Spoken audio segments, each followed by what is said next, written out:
Good morning students. आज मैं आपका एक नया चैप्टर स्टार्ट कर रही हूँ, एक नया अध्याय स्टार्ट कर रही हूँ जिसका नाम है दो चरों वाले रैखिक समीकरण, जो कि आपकी पुस्तक का अध्याय नंबर 4 है। ओके, जिसको हम इंग्लिश में कहते हैं लीनियर इक्वेशंस इन टू वेरिएबल्स। ओके, अब इसको स्टार्ट करने से पहले मैं आपको पहले कुछ बेसिक्स बताऊंगी। ओके, जो आपने लास्ट ईयर मतलब पिछली क्लासेस में पढ़ा होगा।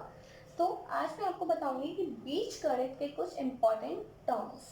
ओके, सो सबसे पहले बीजगणित में दो सबसे इम्पोर्टेंट टर्म्स होते हैं जिनको हम कहते हैं चर और अचर। चर और अचर। अब ये चर क्या होते हैं? चर वो संख्याएं होती हैं जिनका अपना खुद का कोई मान नहीं होता, जैसे x, y या फिर z। इनका अपना खुद का कोई मान नहीं होता। ऐसे ही अचर संख्याएं वो होती हैं जिनका अपना मान होता है, जैसे आपका 1, 2, 3, 4 इत्यादि। अब एक छोटा सा एग्जांपल देते हैं। जैसे आपके पास मैंने कहा चर संख्याएं x, y, z। चर में जैसे x लिया मैंने, अब x को हम हमेशा 1 तो नहीं कहेंगे, या x को हम हमेशा 2 तो नहीं कहेंगे। x, y, z जितनी भी चर संख्या है वो जस्ट हमारा एक एजम्पशन है, जस्ट हम उनको सपोज करते हैं, हम उनको मानते हैं। ओके, अब ऐसे ही अचर संख्या हैं, जो जितनी भी संख्याएं आती हैं गणित में वो सारी अचर होती हैं। क्यों? क्योंकि जैसे आपका है 1 को मैं कभी भी 2 नहीं मान सकती, या 2 को मैं कभी भी 3 नहीं मान सकती। क्यों? क्योंकि 2 हमेशा 2 ही है, 2 हमेशा 2 ही है। तो इसका मतलब चर वो संख्याएं होती हैं जिनका अपना खुद का कोई मान नहीं होता, और अचर वो संख्याएं होती हैं जिनका अपना मान होता है, जिनको हम अपनी तरफ से बदल नहीं सकते। चर और अचर के बाद बीजगणित में एक टर्म आता है बहुपद। अभी बहुपद क्या होता है? बहुपद ऐसे एक्सप्रेशंस होते हैं जहाँ पे चर और अचर संख्याएं एक साथ मिलती हैं, किसके द्वारा? प्लस या माइनस के द्वारा। ठीक है, जैसे मैंने लिया है 2x प्लस 3, जैसे 5x प्लस वाई प्लस 2। तो क्या है ये? यहाँ पे चर और अचर दोनों मिले हुए हैं और भिन्न भिन्न पद मिले हुए हैं, प्लस या फिर हम कह सकते हैं माइनस के कॉन्टेक्स्ट में। ओके, अब इसके बाद आपका एक और इम्पॉर्टेंट आता है इसी के बाद, जिसको हम कहते हैं घात। अब एक घात क्या होता है? घात होता है कि किसी भी बहुपद के किसी भी टर्म की जो सबसे बड़ी पावर होती है उसको हम कहते हैं घात। देखते हैं इसका भी एग्जांपल। सपोज यहाँ है 2x प्लस 3। अब इसमें एक चर है x। अब इस x की पावर कितनी है? 1। जहाँ कुछ पावर नहीं होती वहाँ होती है 1। ओके, लेकिन ध्यान रखिएगा हमें खाली चर संख्याओं की ही पावर देखनी है। तो इसका मतलब इसके चर संख्या की सबसे बड़ी पावर है 1, तो इसका घात भी हो जाएगा आपका 1। सपोज करो मैंने यहाँ पे लिया है 5x स्क्वायर प्लस वाई बराबर में 2 ले लिया, सपोज करो। अब यहाँ पे हम देखेंगे कि चर संख्या की सबसे बड़ी पावर कितनी है। यहाँ दो चर हैं, एक है x और एक है y। इस x की पावर है 2 और इस y की पावर है 1। तो सबसे बड़ा कितना हुआ? x की पावर 2। तो इसका मतलब इसकी भी घात हो जाएगी आपके पास 2। तो ये है आपके पास किसी भी बहुपद की घात। अब घात को ध्यान में रखे, हमारे जो बहुपद होते हैं वो 3 प्रकार के होते हैं। आइए देखते हैं। वो होते हैं आपके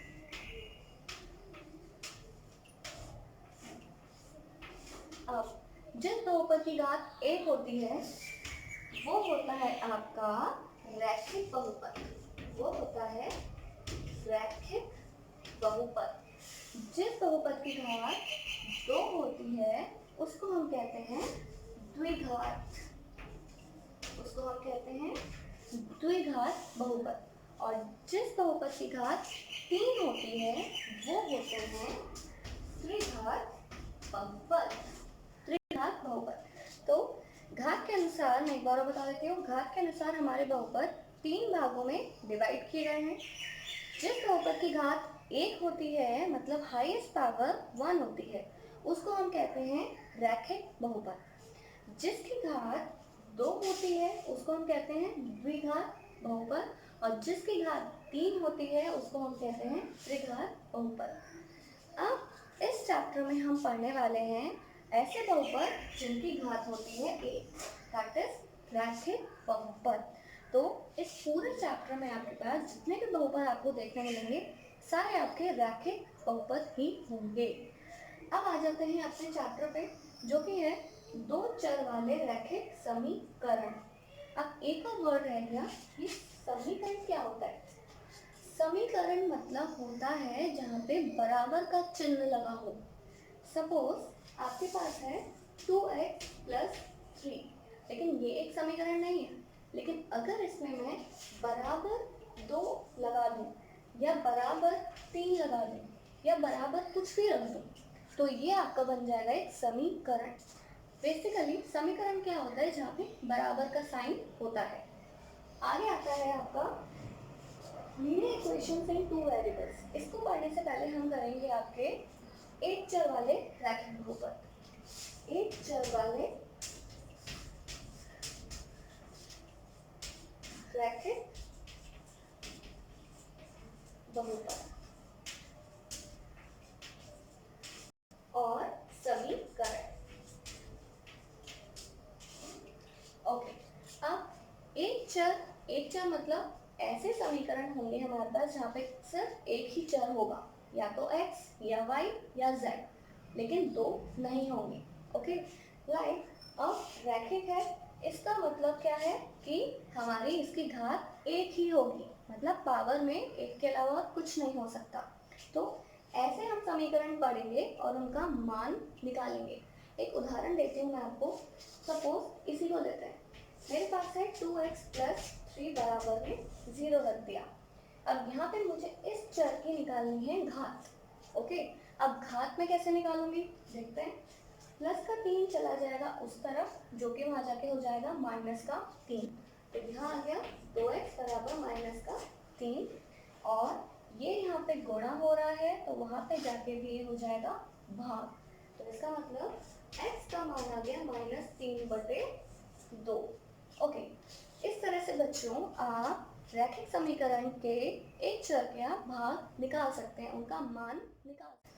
अब बच्चों यहाँ पे हमने देखा था कि हम एक चर वाले रैखिक समीकरणों का मान कैसे निकालते हैं। ओके, लेकिन हमारा क्वेश्चन ये नहीं है। हमारा जो चैप्टर है वो है दो चर वाले रैखिक समीकरण। कुछ ऐसे क्वेश्चंस, ऐसी प्रॉब्लम्स जहाँ पे एक साथ दो चर आ जाए तो हम उनका मान कैसे ज्ञात करेंगे, वो ही चीज़ हम आज इस चैप्टर में पढ़ेंगे। एक छोटा सा एग्जांपल देते हैं। दो चर वाले का क्या मतलब है, जैसे है 2x प्लस y। यहाँ पे एक साथ आ रहे हैं दो चर, पहला है x और दूसरा है हमारा y। अब इनका मान हम किस तरह से निकालेंगे वो हम इस चैप्टर में पढ़ेंगे। तो देखते हैं, इसको हम रख देंगे बराबर में 0। ओके, अब यहाँ पे बेसिकली क्या होता है कि हम एक चर का मान अपनी तरफ से खुद रख लेते हैं, और जब हम एक चर का मान अपनी तरफ से रख लेते हैं तो दूसरे चर का अपने आप ही आ जाता है। कैसे आता है देखते हैं जरा। सपोज करो हमने यहाँ पे पहले एक टेबल बनाया, यहाँ पे हमने x की वैल्यूज रखेंगे, यहाँ हम y की वैल्यूज रखेंगे। तो यहाँ मैं 3 बॉक्स बना देती हूँ। मैं x की 3 वैल्यूज अपनी तरफ से खुद रखूँगी। पहली वैल्यू में रखूँगी सबसे छोटा अंक, या तो आप 0 रख सकते हैं या फिर आप 1 रख सकते हैं। देखते हैं, अगर मैं x की वैल्यू यहाँ 0 रखूँगी, x मैंने रखा है यहाँ पे 0, तो आपका 0 प्लस का y बराबर 0, बाकी की चीज़ हम एज इट इज रख देंगे। ओके, अब 2 में 0 अगर हम गुणा करेंगे तो हमारा 0 मतलब 0 ही आएगा। तो ये हो गया 0 प्लस y बराबर 0। तो y कितना आ गया हमारा 0। तो देखा आपने, जब मैंने x की जगह 0 रखा था तो y का भी अपने आप ही मान आ गया 0। अब हम x की जगह रखेंगे 1। x की जगह हम हम रखेंगे 1. सो 2 1 प्लस y बराबर 0. अब 2 1 जा 2 प्लस y बराबर 0. तो इसका मतलब ये दो वहाँ पे जाके माइनस का हो जाएगा, तो ये y आ जाएगा आपके पास माइनस का 2. y कितना आ गया आपके पास? माइनस का 2. अब अगर हमारे पास x की वैल्यू अगर हम 2 रखें तो देखते हैं आगे क्या होता है. अब हमने x की वैल्यू रखी है 2. सो 2 प्लस y बराबर 0. बाकी की चीज़ हमने आगे तक रख दी. 2 2 जा 4 प्लस y बराबर 0.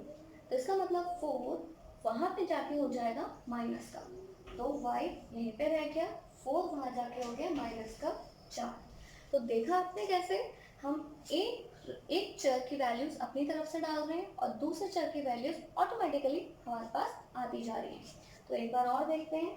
जब हमने x की वैल्यू 0 डाली थी तो y की भी हमारे पास 0 आ गई थी. जब हमने x की वैल्यू 1 डाली तो y की वैल्यू हमारे पास माइनस का 2 आ गया. जब हमने x की वैल्यू 2 डाली तो y की वैल्यू हमारे पास माइनस का 4 आ गया. तो इसी तरह से हम सारे क्वेश्चंस करेंगे जहाँ पे जिन बहुपदों में हमें दो चर दे रखे हैं. एक चर की वैल्यू हम अपनी तरफ से डालेंगे, दूसरे चर की वैल्यू हमें ऑटोमेटिकली मिल जाएगी. इस क्वेश्चन में मैंने x की वैल्यूज डाली थी. ऐसा नहीं है कि आप खाली x की ही लोगे, आप अपनी तरफ से y की भी ले सकते हो. अगर आप अपनी तरफ से y की वैल्यूज रखोगे तो आपके पास x की वैल्यूज आते चले जाएंगी. इसके हम कुछ और उदाहरण देखेंगे. ऐसे ही हम एक और एग्जाम्पल लेते हैं, देखते हैं क्या.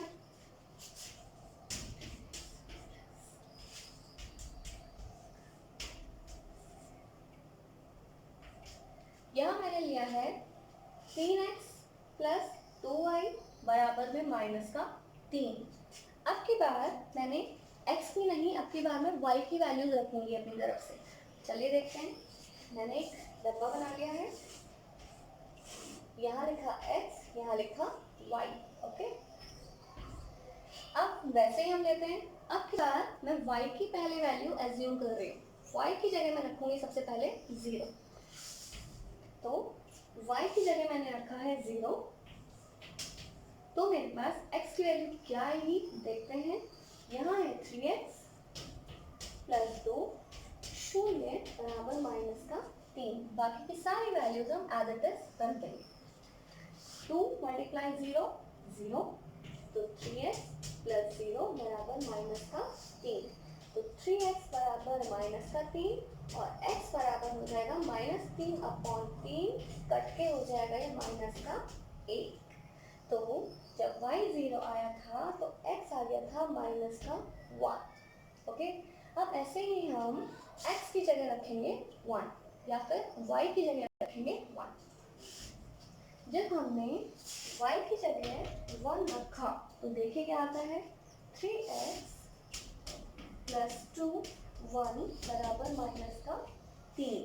अब 2 1 जा 2, 3x प्लस 2 बराबर माइनस 3, प्लस का 2 वहाँ पे जाके माइनस का हो जाएगा.